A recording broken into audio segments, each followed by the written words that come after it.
Hello YouTube, and as you can currently see, we are back on Pokemon Showdown replays.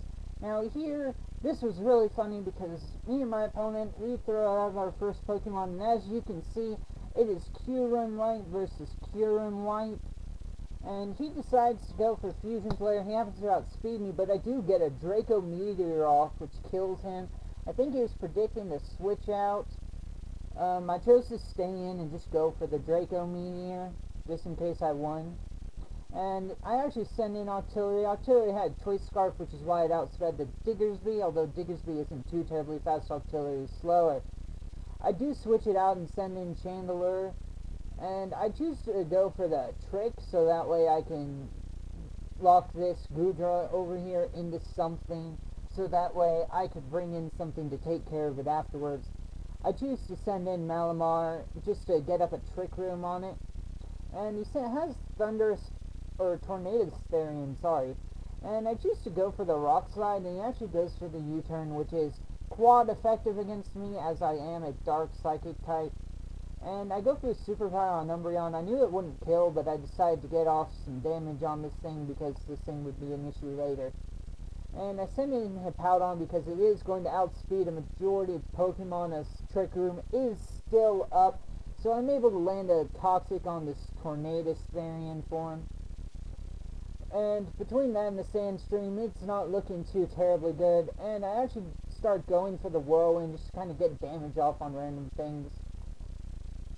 Between Sandstream and possibly more damage on the Tornadus. And I actually wind up whirlwinding him into this Goodra, who chooses to go for the Draco Meteor, and I go for the Earthquake.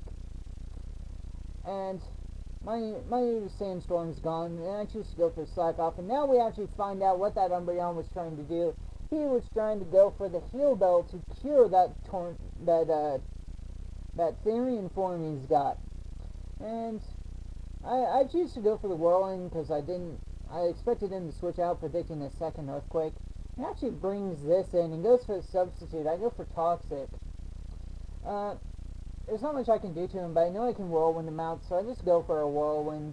I bring this guy back out. He's got Regenerator on this thing, which is really annoying. And he goes back out into Dusknoir, and I go for the Slack Off just to get some health back, because I predicted him to switch out knowing to take a Toxic.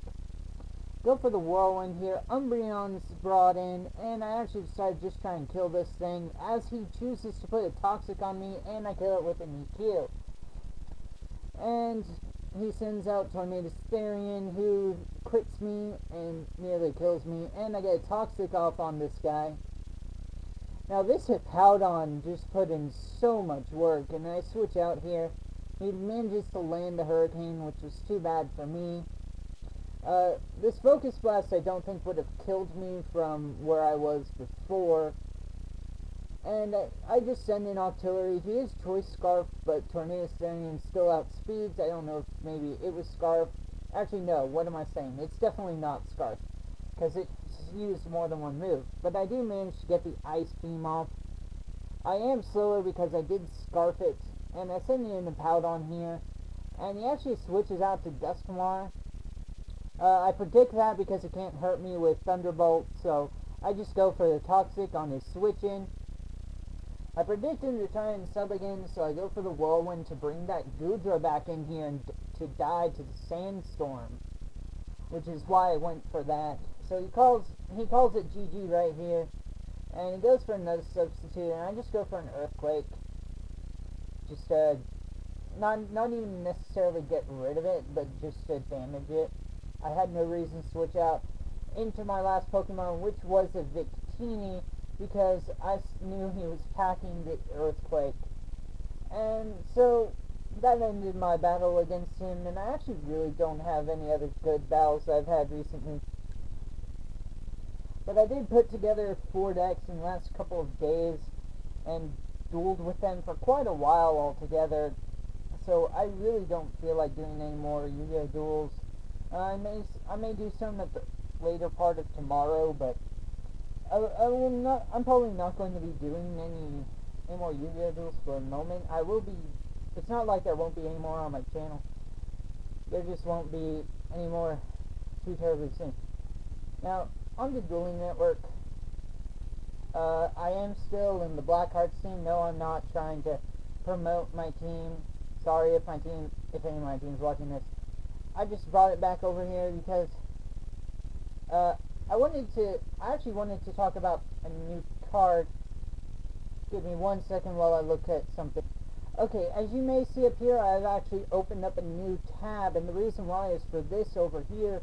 We have the new Burning Abyss archetype, which has actually been mentioned. The two on here have actually been mentioned in this. And if you don't know what this is actually the official Konami blog site. And you can come here. They usually don't actually have news as fast as a majority of other sites, but they do get, depending on how badly Konami wants to keep something secret, this will actually have it first. And the Burning Abyss actually happens to be one of those things that they were actually able to keep under wraps because they cared so much about it.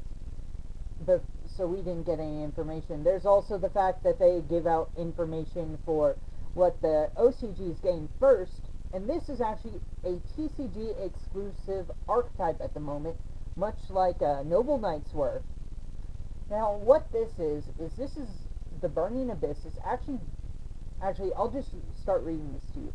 Duelist Alliance does not launch until August 15th, but it has so many great cards that we have to start talking about them now, if we want to stand any chance of getting through them all before the Duelist Alliance regional season kicks off.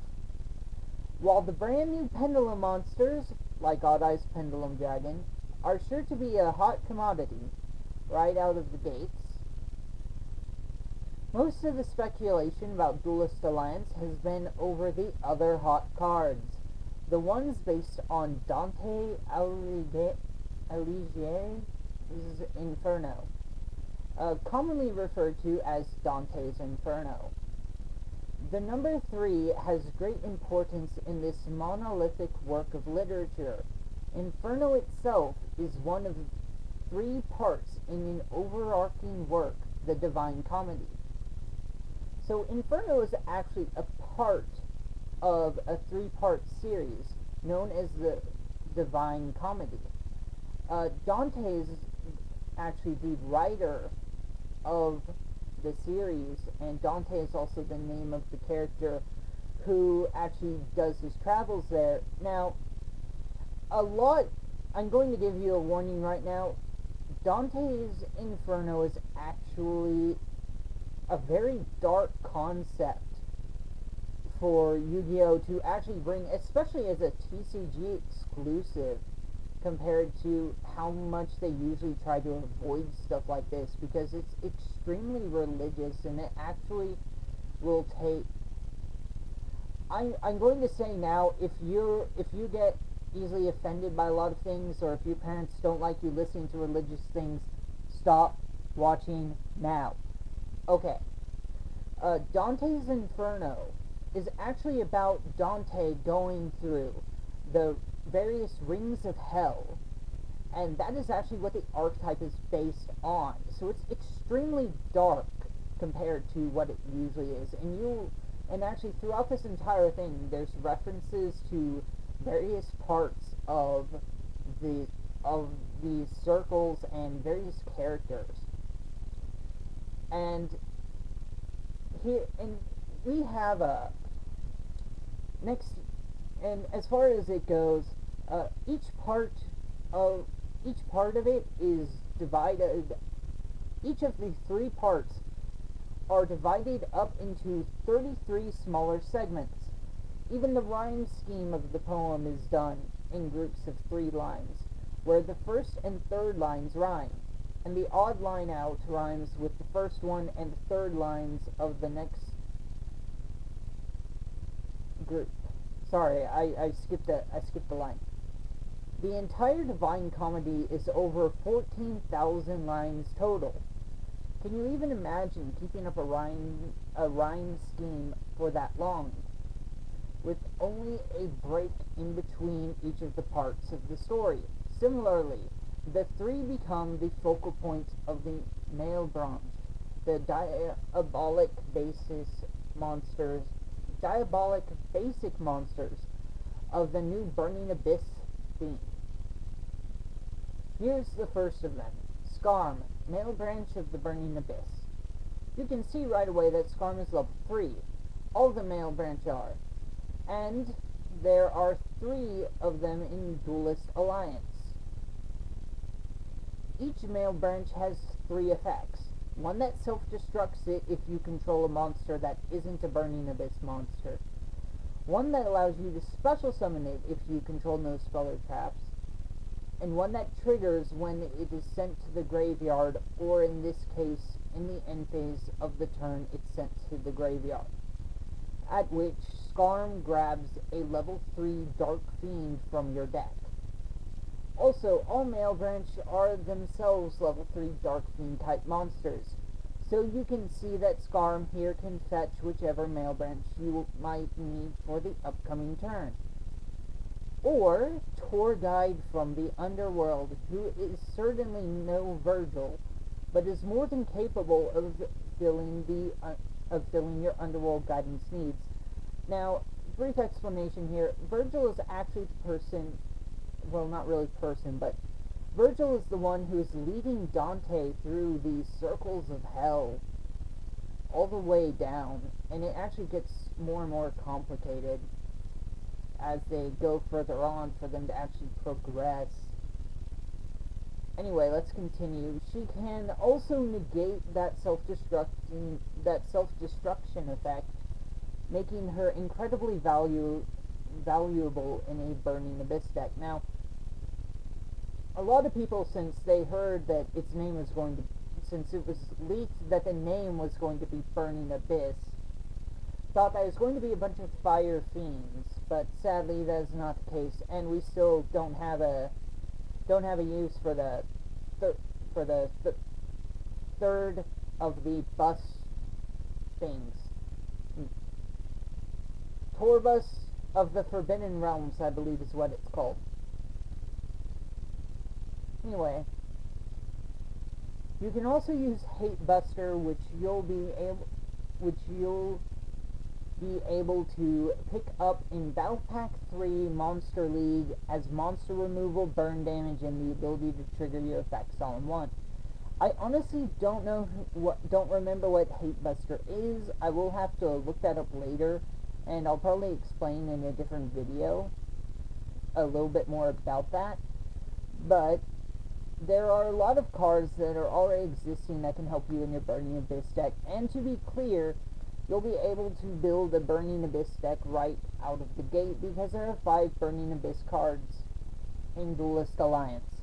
But even if you don't want to build a Burning Abyss deck, you shouldn't ignore the Burning Abyss cards. Dante, Traveler of the Burning Abyss, is a Burning Abyss XYZ monster, but he can fit into anyone's deck and make an immediate contribution on a number of different fronts. Now, this was really interesting to me because even though they were basing this archetype on the story, there was no guarantee they were actually going to have anything that truly related the story to the archetype. And the fact that they gave their XYZ the name Dante was extremely interesting to me because it just goes to show that this is actually what the archetype's based off. It's not just loosely based off it, it's based around Dante, which is really interesting considering how much, especially TCG Konami, balks at the idea of anything religious. But essentially what he is he takes 2 level 3 monsters. Sorry, I finished reading, but I'm actually running out of time. When he's sent to the graveyard, you get to add a Burning Abyss card, and he takes 2 level 3 monsters, and he actually acts like Card Trooper.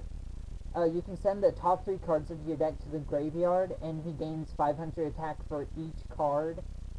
and except he also turns to defense position at the end of the battle phase. So that's all I have time for. Sorry guys.